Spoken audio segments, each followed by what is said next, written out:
Hello नमस्कार. गुरुवारी दिनांक 12 जून 2025 रोजी अहमदाबादवरून लंडनला उडणारं जे फ्लाईट होतं, एअर इंडियाचं जे फ्लाईट होतं ते क्रॅश झालेलं आहे आणि त्याच्यामध्ये एकूण 230 प्रवासी आणि 12 क्रू मेंबर होते. आता ह्या 242 प्रवाशांपैकी म्हणजे माणसांपैकी फक्त एकच माणूस हा जिवंत राहिलेला आहे. बाकी सर्व प्रवासी यांचा दुर्दैवी मृत्यू झालेला आहे. सर्वात प्रथम या व्हिडिओच्या माध्यमातून आपण त्या प्रवाशांना भावपूर्ण श्रद्धांजली देऊ आणि ह्या घटनेचा आढावा आपण या व्हिडिओच्या माध्यमातून घेण्याचा प्रयत्न करू. नमस्कार, मी प्रियंका आपल्या यूट्यूब चॅनलवर तुमचं स्वागत करते. व्हिडिओ आवडला तर लाईक करा, चॅनलला सबस्क्राईब नसेल केलं तर प्लीज चॅनलला सबस्क्राईब करा. एअर इंडियाच्या विमानामध्ये एकूण 230 प्रवासी होते. त्याच्यातले 169 हे भारतीय नागरिक होते, 53 ब्रिटिश नागरिक होते, तर 7 पोर्तुगीज आणि 1 कॅनेडियन नागरिक होता. तर या दुर्घटनेमध्ये जवळजवळ 250हून जास्त प्रवाशांचा मृत्यू झालाय अशी भीती वर्तवण्यात येत आहे. युद्धपातळीवर बचाव कार्य घडलेल्या घटनास्थळी चालू आहे. केंद्रीय गृहमंत्री अमित शहा हे अहमदाबादमध्ये रवाना सुद्धा झालेले आहेत. हा अपघात इतका भीषण आणि दुर्दैवी होता की अहमदाबादवर म्हणजे विमानतळावरून पुढच्या जेवढ्या काही फ्लाईट्स होत्या त्या सर्व बंद करण्यात आलेल्या आहेत आणि त्यामुळे अहमदाबाद एअरपोर्टवर अडकलेले जे प्रवासी आहेत त्यांच्यासाठी वंदे भारत एक्सप्रेस चालू करण्यात आलेली आहे. आता या अपघातामध्ये जवळजवळ 250हून जास्त प्रवाशांचा मृत्यू झालाय अशी सुद्धा भीती वर्तवण्यात येत आहे. आता हे विमान ज्या इमारतीवरती कोसळलं आहे ते एक इंटर्न डॉक्टरांचं वसतिगृह आहे. त्यामध्ये जवळजवळ 50 ते 60 इंटर्न डॉक्टर आहेत अशी माहिती सांगण्यात येत आहे. ज्यावेळेस हे विमान त्या वसतिगृहावर कोसळलं त्यातून इतक्या प्रचंड प्रमाणात धुरांच्या लाटा होत्या की ती इमारत जी आहे ती पूर्णतः काळी पडलेली आहे आणि त्या इमारतीतून जवळजवळ 5 ते 6 मृतदेह हे बाहेर काढण्यात आलेले आहे. यामध्ये काही डॉक्टरांचा देखील समावेश आहे अशी सुद्धा माहिती आपल्याला मिळत आहे. त्याचबरोबर त्या शेजारी असलेल्या DJ मेडिकल कॉलेजमध्ये सुद्धा या विमानाचे काही पार्ट गेलेले आहेत आणि हे जे पार्ट्स आहेत ते मेडिकल कॉलेजच्या जी मेस असते, जेवणाची जिथे सोय असते त्याच्यावरती पडलेले आहेत आणि या ठिकाणी सुद्धा 25 डॉक्टर हे जखमी झाल्याची माहिती आपल्या समोर येत आहे. या मेडिकल कॉलेजचं सुद्धा भरपूर प्रमाणात नुकसान हे झालेलं आहे. त्याचबरोबर या विमानामध्ये आपल्या महाराष्ट्राच्या 2 क्रू मेंबर होत्या, अपर्णा महाडिक आणि मयुरी पाटील. त्याचबरोबर एक क्रू मेंबर ही भारताबाहेरची सुद्धा परदेशी नागरिक होती असं सुद्धा सांगण्यात येत आहे. आता अहमदाबादमध्ये घडलेल्या घटनास्थळी बचाव कार्य हे युद्ध पातळीवर चालू आहे आणि हातामध्ये पोस्टर घेऊन तेथील नागरिकांनी भूलतज्ञ डॉक्टर जे आहेत किंवा तेथील खाजगी डॉक्टर जे आहेत त्यांना जखमीवरती उपचार करण्यासाठी यावं, मनानी यावं असं आवाहन देखील करण्यात येत आहे. या विमानामध्ये गुजरातचे माजी मुख्यमंत्री विजय रुपानी हे सुद्धा होते अशी सुद्धा शक्यता वर्तवण्यात येत आहे. एअर इंडियाचं हे विमान 2013 मध्ये सेवेमध्ये भरती झालं होतं. त्यानं पहिलं उड्डाण हे 2013 म्हणजेच 12 वर्षापूर्वी भरलेलं होतं. या विमानाचं काल म्हणजे गुरुवारी टेक ऑफच्या दरम्यानच त्याच्यामध्ये काहीतरी बिघाड झाला होता असं सांगण्यात येत आहे.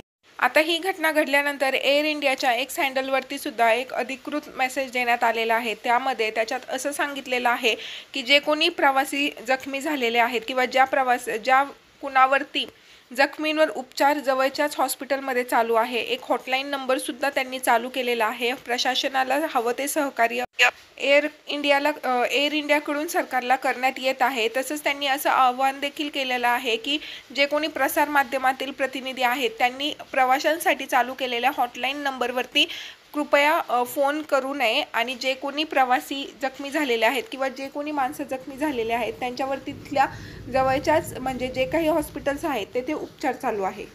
घटना झाल्याच गुजरातचे मुख्यमंत्री त्यानंतर केंद्रीय गृहमंत्री अमित शहा हे सगळे घटनास्थळी पोहोचले होते आणि त्या अगोदर नरेंद्र मोदी यांनी अमित शहा सोबत फोनवर चर्चा केलेली होती.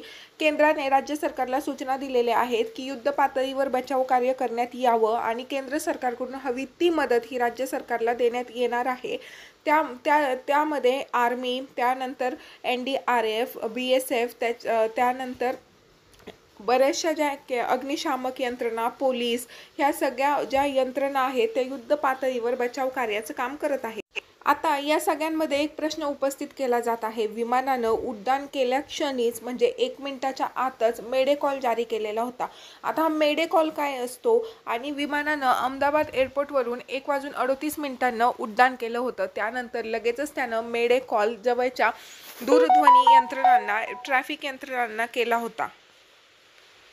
आता मेडे कॉल हा एक एमर्जन्सी संकेत असतो. हा संकेत म्हणजे ज्यावेळेस 3 वेळेस मेडे कॉल मेडे कॉल मेडे कॉल असा शब्द उच्चारला जातो त्यावेळेस विमान हे गंभीर परिस्थितीमध्ये आहे किंवा त्याला तत्काळ आता मदतीची गरज आहे असा त्याच्यातून मेसेज येतो. विमानामध्ये काहीतरी एमर्जन्सी, विमानाची लँडिंग हवी आहे किंवा तेथील प्रवाशांना, क्रू मेंबरच्या जीवाला धोका आहे असा सिग्नल 3 वेळा मेडे असं म्हटल्यानंतर तो कळत असतो आणि त्यानंतर विमान हे एमर्जन्सी लँड करायचं की नाही याच्यासाठी परवानगी दिली जाते. थोडक्यात म्हणजे मेडे कॉल हा त्या विमानाच्या पायलटकडून रेडिओवरती दिला जातो.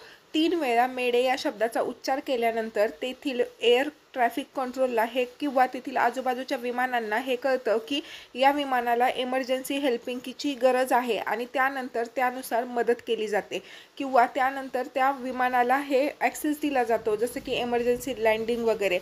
आता ह्या एअर इंडियाच्या विमानानं सुद्धा एक मेडे कॉल जारी केलेला होता, परंतु अवघ्या 1 मिनिटाच्या कालावधीमध्ये हे विमान खाली कोसळलं आणि त्यामुळे एअर ट्रॅफिक कंट्रोलला किंवा कुठल्याही यंत्रणाला कुठल्याही मदतीचा प्रयत्न करता आला नाही. या विमानानं मेडे कॉल जारी केल्याच्या नंतर अवघ्या 1 मिनिटात हे विमान क्रॅश झालं आणि विमानाचा सिग्नल सुद्धा हरवला आणि कुठलीही मदत करता आली नाही आणि विमानाचा अपघात झाला. या अपघातानंतर मुरलीधर मोहोळ यांनी सुद्धा म्हणजे एक अधिकृत ट्विट केलेलं आहे की गुजरात सरकारसोबत आमचं सारखं बोलणं चालू आहे आणि कुठलाही म्हणजे सर्व प्रवाशांना हवी ती मदत ही करण्यात येत आहे. हेल्पलाईन नंबरसुद्धा गुजरात एअरपोर्टवरती अहमदाबाद एअरपोर्टवरती जारी करण्यात आलेला आहे आणि हवी ती मदत ही करण्यात येत आहे. आता या अपघातामध्ये किती जणांचा मृत्यू झालेला आहे याची अधिकृत माहिती ना तर एअर इंडियाने अजून दिलेली आहे ना तर प्रशासनाने दिलेली आहे. परंतु हे विमान ज्या इमारतीवर कोसळलं तेथून अनेक मृतदेह हे बाहेर काढण्यात आलेले आहेत. तसेच जे मेडिकल कॉलेज होतं तेथून देखील मृतदेह बाहेर काढण्यात आलेले आहेत आणि मोठ्या प्रमाणामध्ये इंटर्न डॉक्टर हे जखमी झाल्याच्या बातम्या ह्या माध्यमांमधून पुढे येत आहेत. त्यावरूनच आपल्याला कळतंय की आतमध्ये जे प्रवासी होते ते तर सगळे मृत्युमुखी पडलेलेच आहेत, शिवाय एका प्रवाशाच्या. त्याचबरोबर जे इंटर्न डॉक्टर्स वगैरे होते ते सुद्धा गंभीर स्वरूपात जखमी आणि मृत्यू पावलेले आहेत. त्यावरूनच आपल्याला हा अपघात किती मोठा आणि किती भीषण होता आणि याच्यामध्ये किती जीवितहानी झाली याची कल्पना आपण करू शकतो. तर तुम्हाला व्हिडिओमध्ये दिलेली जी काही माहिती आहे ती आवडली असेल तर प्लीज व्हिडिओला लाईक करा आणि जे कोणी प्रवासी या अपघातामध्ये मृत्युमुखी पडलेले आहेत, जे कोणी डॉक्टर या अपघातामध्ये मृत्युमुखी पडलेले आहेत ईश्वर त्यांच्या आत्म्यास शांती देवो हीच ईश्वरचरणी प्रार्थना असेल. तर तुम्हाला व्हिडिओ आवडला असेल तर प्लीज लाईक करा, चॅनलला सबस्क्राईब करा आणि बेल आयकॉन प्रेस केलेलं नसेल तर बेल आयकॉनसुद्धा प्रेस करा. धन्यवाद. थँक्यू.